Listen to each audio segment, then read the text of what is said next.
Tonight we discussed happy with the challenges. Yes, we have challenges, and yes, we want to, and we are going to be happy. And we discussed how. If you would, subscribe, share, and drop a like. Thank you. So this is part 2 of happy with challenges, meaning we've all have challenges. And some people, because of their challenges, just don't feel they can be happy. They feel very stuck. They feel very unhappy because of their challenges. They feel very stuck and very overwhelmed and very bogged down. And they really feel that that challenge sort of colors everything going on in their life. So how can they be happy if... So that's what we discussed last week. I thought it was a great class. And we're going to continue. I'm just going to briefly overview what we did last week. And hopefully some of you did some work from it. And then if you're able to unmute yourself, we'll be able to hear. We'll be able to hear what you did. So we initially discussed the idea that sometimes we should envision these challenges as God giving us opportunities to deepen our relationship with Him. And we discussed at length this idea of why possibly our relationship would deepen through these experiences. We also spoke about the idea of why our soul even comes into this world, and how only in this world, because of the challenges, because of the limitations, because of the darkness, there's a growth that's actually only possible here. Only here we can serve irrationally. And a lot of times when there's challenges, it does feel very irrational, this service. And then we spoke about the idea of this whole basic sort of prototype of how God works, how our lives work, how creation works, which is the idea of going down as part of the movement of going up. And whenever we're in that down situation, however short or long it might be, we should always plug it into this is just part of the going up. I see the light at the end of the tunnel. I don't know when this tunnel ends, but I know there's a light there. I know this is part of my growth. This is part of God's kindness to me. This is part of God's helping me grow. Sometimes you have to hear it and hear it and hear it, and then something trickles in, and then you shift. Okay, so we're going to continue with more and more and more development of this theme of happy with the challenges. So in the Tanya, which is a foundational work of Chabad Hasidic philosophy, the author of the Tanya, who referred to as the Alter Rebbe, says that when you have an unwanted thought, which we're also making akin with an unwanted emotion, this sadness, this pain, push it away with 2 hands, like an unwanted guest that you're just pushing away with 2 hands. Meaning, if you have someone that comes knocking at your door, who you're really not so happy. I had someone that came knocking at my door tonight. I don't know if he knocked, but it was fine. He was not unwanted. But if you have an unwanted person like that sort of strolls in, and you don't really want him, but you sort of reluctantly feed him and offer him drinks and entertain him and give him a nice spot on your couch, he's probably going to come back. Well, let's say, no, I would never let someone like that in my house. So I'm not going to let him in at all. Well, he's standing there. Well, I'm just going to scream at him to leave. Or I can remember during COVID, a sort of unwanted guest that was at our door, and we were not taking in during COVID that person. And instead, my son went around that was engaged and was talking and talking and talking and talking. So if you're screaming, or if you're talking and talking and talking because you want to be nice but not let the person in, they're still getting attention. They might not get your food and your drink and your living room couch, but they still got attention. Sometimes even screaming is still getting attention. So they very likely are going to come back to get more attention, even as we call it nowadays, if it's negative attention. Hey, it's still attention. or you ignore completely. You're pushing away with two hands. Because if you tell them, no, don't come, you start giving all the reasons why they can't come in. I'm pushing away, but I'm also giving a lot of attention that's bringing them close. And when I just push away with two hands, I'm not feeding it at all. And when I ignore it entirely, eventually, they stop coming. There's no reinforcement. So that's what we need to do for the painful thoughts and painful feelings that we can have happen to us when we're challenged. When we're going through a difficult situation, as most of us go through at various times in our life. We all have sometimes. Some of us seem to have more than others. Some of us seem to have more painful than others, but we all have our share, our portion of pain. And when we have that thought and that feeling, that's that unwanted guest. You don't want that guest on your living room couch. You don't even want that guest harassing you from your porch. So when you think that unhappy thought, you're reinforcing it. You're saying, come in, sit down. Let me give you a cup of coffee. When you try to fight it, try to not think about it, it's like pushing it away with one hand. Because you still are reinforcing it by thinking, I don't want to think about it. I don't want to think about that thought that I don't want to think about that thought that I don't want to think about that thought. So inevitably you're thinking about it. So that's like this movement. We want to go like this. We want to go like this to the painful thoughts, like this to the painful feelings, the painful emotions. And we go like this by ignoring and switching the channels of our brain. Not thinking about it and not thinking, I don't want to think about it, but switching the channels of our brain by consciously thinking about something else. Letting our brain be full of something good, of something positive, of something godly, of something calming, of something strong, of something joyous. That's what we want our brain to be full of. Go into a joyous memory, go into a feeling of closeness to God, go into something that's very engrossing and takes a lot of thought. That's pushing it away with two hands. There's no reinforcement. It eventually stops coming. Anyone here has done this successfully with some bothersome thought or feeling that they really succeeded in pushing away with two hands? Well, I definitely am going to give myself a hand raise for that one because I definitely have situations where this unwanted feeling, unhappy feeling, unhappy, unwanted thought comes barging into my brain and my heart. And I just have to have a lot of control and a lot of switching the channels and a lot of focusing on good and positive and nurturing and godly. And then it actually works. It actually goes away. I've done it. Sometimes it's easy. Sometimes it's a big fight. You have to really be focused and really be strong. But if you stick with it, stick with the ignoring, the total cold shoulder, the total absorption, some other thought or some other feeling, it really works.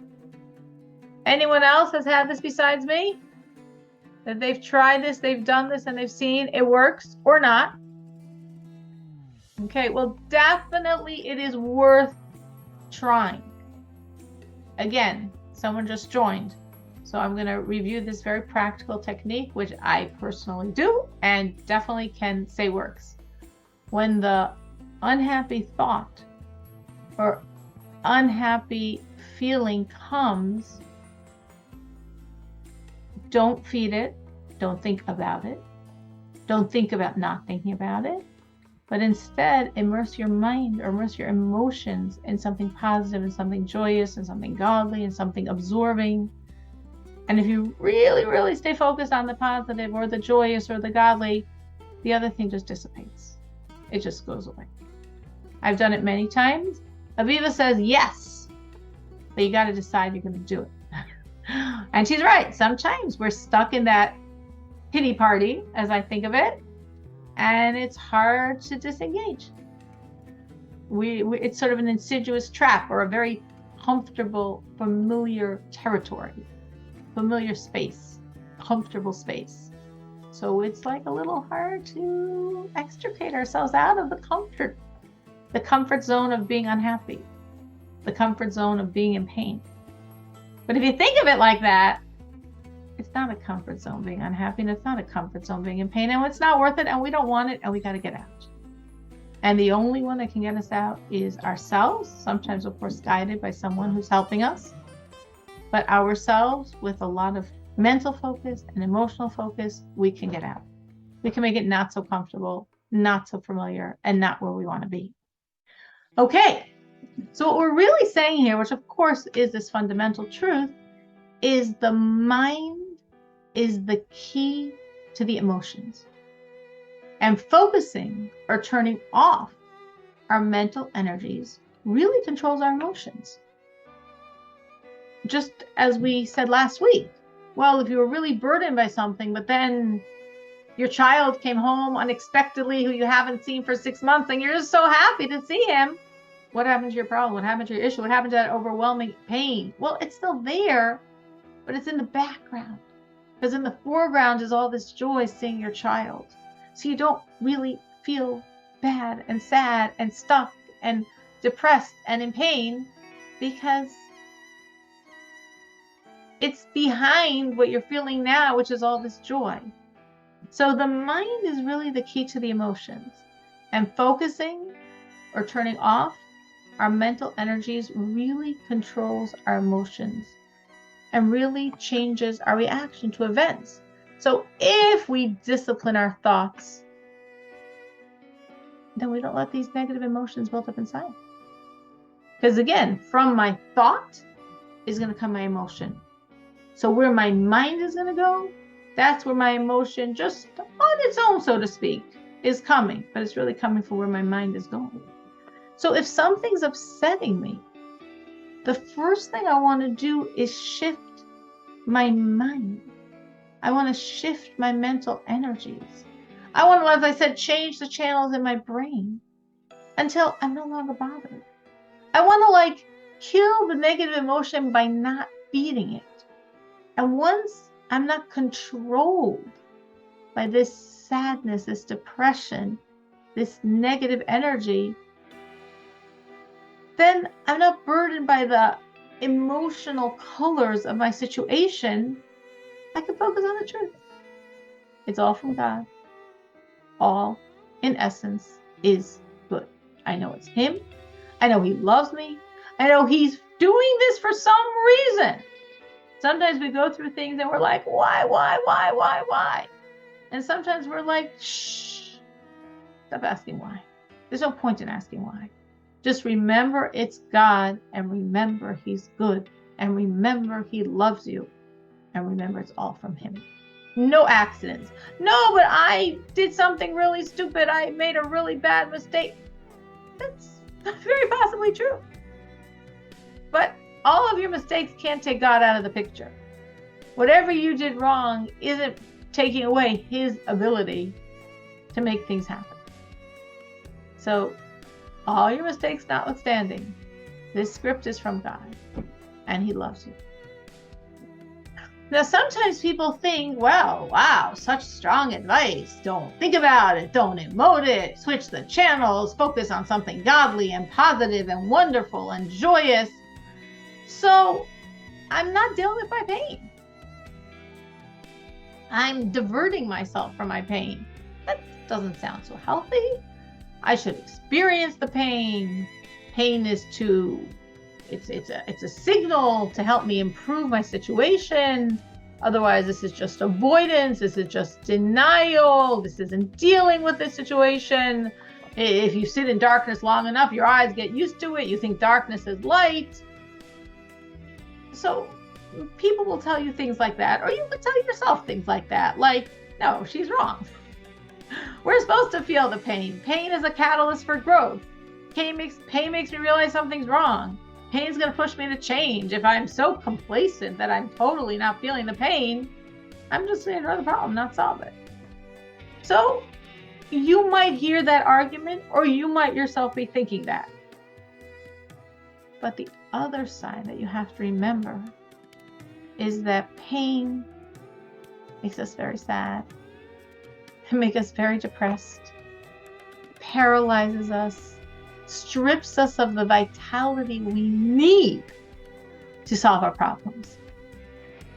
So instead of putting me in a space of like, yeah, now I'm going to problem solve, now I'm going to change the situation, we are basically, most of the time, drained. We don't even know why we're so tired, drained and depleted. So could pain be the catalyst for action? A certain type of pain, in very limited doses. Most of the time, not. Most of the time, the benefits are not worth it. Not worth it. Because it puts you in such a bad space, it's not a space of growth. But there is a certain type of pain that actually can bring positive change. And that is what we call in the Hasidic jargon, mariros, which translates as energized bitterness. That doesn't translate very well. But basically, I'll explain it. I know we've discussed this a bit before, but it's very relevant to understanding this here. Most pain in the Hebrew we call atzvut. We're sad, we're depressed, we think about what happened, we're stuck, we're focusing on self, we're obsessing on self actually. It weakens, it drains, it's a bad feeling that lasts for a long time. It is not solution oriented, it is an end, it is not a means. You're just sort of, if I can use the word, satisfied feeling how bad it is, in a very, very self-centered way. That's generally what pain feels like. And that pain is not a catalyst for growth. It does not get you to grow. It just gets you to feel bad. But there is a different type of pain, not called atzvut, sadness, but called merirut, which again, in English, it doesn't make a difference. It means like a bitterness, but the bitter is sort of like a tang. You're not a wallowing, it's a movement, it's a tang. So it's the idea of change. I'm not thinking about the past. I know the past. Sometimes we just regurgitate and regurgitate and regurgitate the past, and it just gets us in worse and worse and worse places. I want to focus on the future. I want to focus on what happened. I know what happened.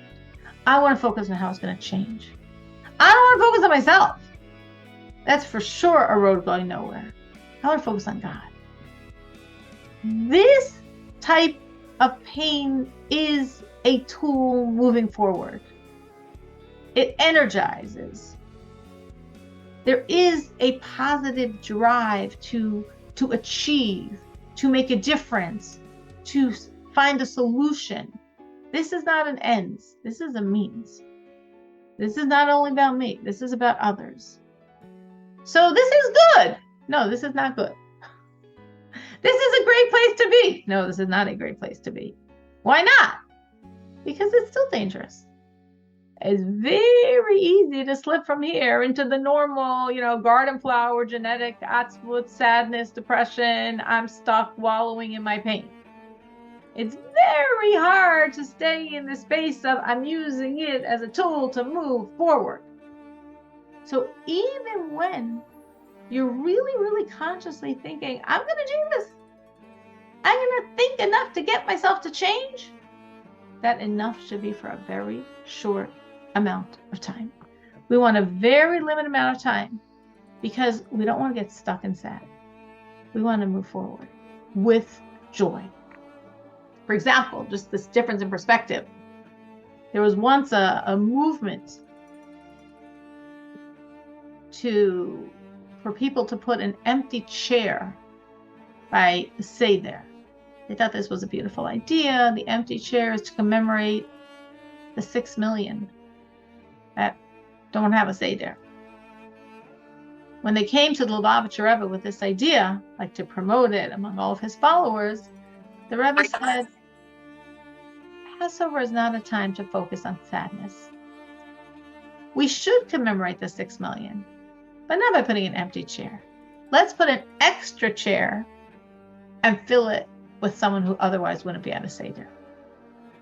That's the difference. Again, that's not really a sadness, but we're looking at this incredible national pain we all have, this wound we all have.